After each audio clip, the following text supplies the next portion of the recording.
Hi team, so today we're going to talk about eating clean and all other types of nutrition approaches and which is maybe the right one for you. So definitely one of the things I hear from a lot of BJJ guys and a lot of people that I work with generally is that they want to get in better shape, they want to improve their performance, but they can't stick to diets. They hate the idea of eating salad for every single meal, and it just doesn't fit with how they like to eat and what they like to do. So I'm here to tell you that you don't need to worry about eating clean.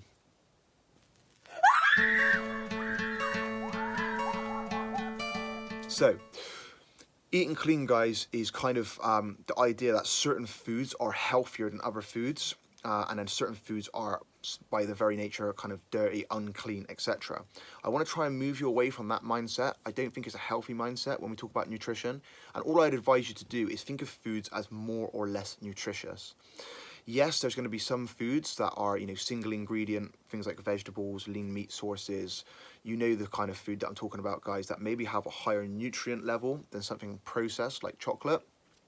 However, there's a place for all types of food in your diet as long as you're smart. So one of the things that a lot of these foods have got is what we would refer to as a health halo. And this just means that you say a certain type of food like nuts, they're good, seeds, they're good, ice cream, that's bad, sweets, that's bad. And it means that we've kind of categorized food into good and bad.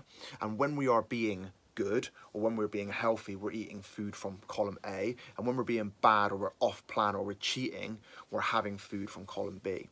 Again, I think this is a bad mindset to get into, guys, and it means that we're either on or we're off, or we can be on completely all the time, but still have a nice, interesting, varied diet that we can stick to long term.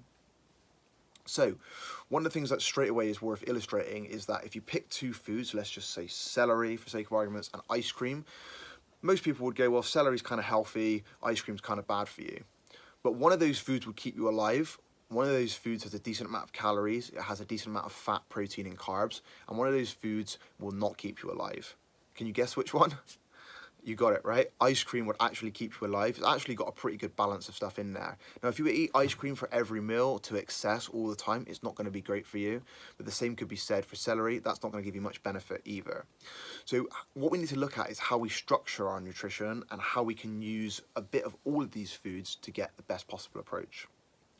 So if I take you back to when I started training, I kind of had put on some weight in uni. And what I decided to do when I come back is look at somebody that was absolutely shredded and then try and look into what they did. So at the time, I remember I was watching Rocky IV, greatest training montage ever in any film, and Sylvester Stallone is absolutely shredded in it. So I had one of his books on training, and in there he said when he prepped for that film and for Rambo 3, which was around the same time, that he basically trained in the desert, he did lots and lots of dumbbell exercises, and he ate, I think it was turkey, like turkey breast and spinach for every meal. So I was like, bang, that's exactly what I'm going to do. So cue a really, really horrible dietary approach, which I managed to stick to for probably about, a month or so. And I genuinely did. I had a dry turkey breast and spinach for every meal. And I just got back from uni. I didn't learn how to cook when I was there. So I ended up just kind of ovening this turkey breast to oblivion. And then I used to get the spinach and put it in boiling water and mix it into some sort of goop and put it on the plate. Absolutely vile, and it wasn't even particularly effective. It was so hard to stick to, you'd always kind of be hungry.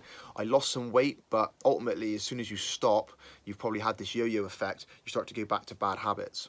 So the best thing that I did was start to approach this in a different way and work with a nutrition coach, and they allowed me to kind of understand that there were elements that were right, like in that meal I was getting nutrients, I was getting protein, but I was also missing out on things. And so what we looked at was why calories were so important. And it's still one of those things that people debate, like, is a calorie a calorie?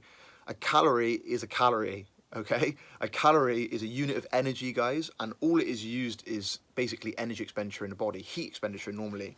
But a calorie, guys, is going to be our best guide.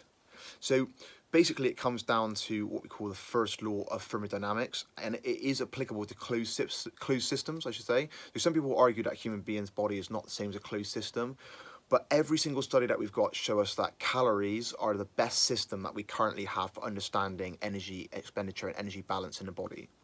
So you've heard it before, guys, but having less calories than we need will help us to lose weight, and having more calories will effectively make us gain weight.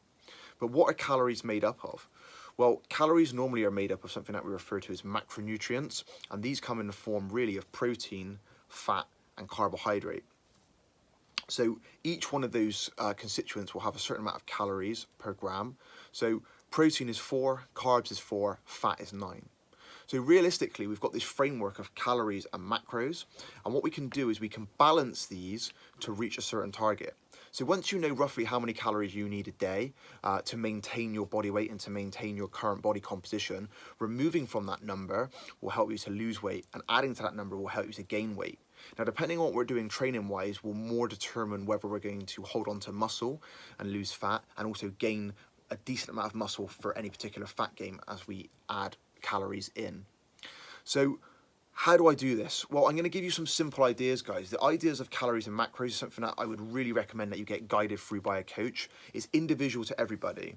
If we go by government guidelines, every guy, whether it's the mountain who's like 7 foot and whatever he is, 20 stone or 30 stone, and me, we should both be eating 2,000 calories a day, or 2,500, and we should both be eating 50 grams of protein.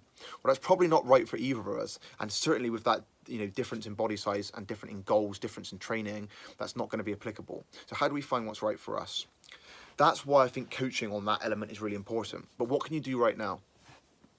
I would always suggest that you follow an 80-20 rule, guys. 80% of your diet should come from more nutritious food, lean sources of protein, veggies, starchy carbohydrates, making sure that the meal is kind of got a good balance to it. Lots of colour in your vegetables and carbohydrates around the training window. But there's also 20%, and that should be allowed for foods that you enjoy, guys. It doesn't mean you've got to kind of blast in cookies and crisps and everything else, but you can include them. But pick foods that you enjoy that help keep your adherence high, and at about 20%, bring them in within kind of, your overall calories, guys. So once you kind of work out, yeah, if I eat X amount, I usually maintain my weight, then fit this 80-20 rule into that. So one of the things that I'm going to give you today, guys, is a really, really quick and handy cheat sheet.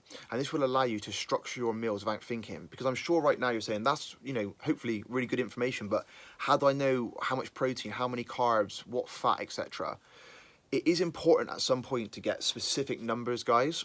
But the first thing that I do is I don't throw tracking, I don't throw calories, I don't throw numbers straight at a new person. It's good to start to build habits. So there's going to be a downloadable cheat sheet, and some images will pop up while I talk about this, guys. But essentially, a good way to set up your meal, so on your plate, and I will go for male, but I'll also put a cheat sheet up for females as well, for you guys as well. But 2 palms of protein, 2 fists of vegetables, 2 cupped hands of carbohydrates, 2 thumbs of fat. So don't can't remember that, guys, it's going to be down in the comments. There's a cheat sheet for you to put on your phone. But if we were to structure our plate to look like that, then you're going to be moving towards a really, really balanced and a well-structured meal. So use that cheat sheet, guys. I'd love to see some meals that you post in the group this week. Anything that you can fit into that framework, post it up, let me have a look at it, guys. But if you follow that, you're going to be 90% on your way to improved nutrition. Hope that was helpful, guys. Have a great day.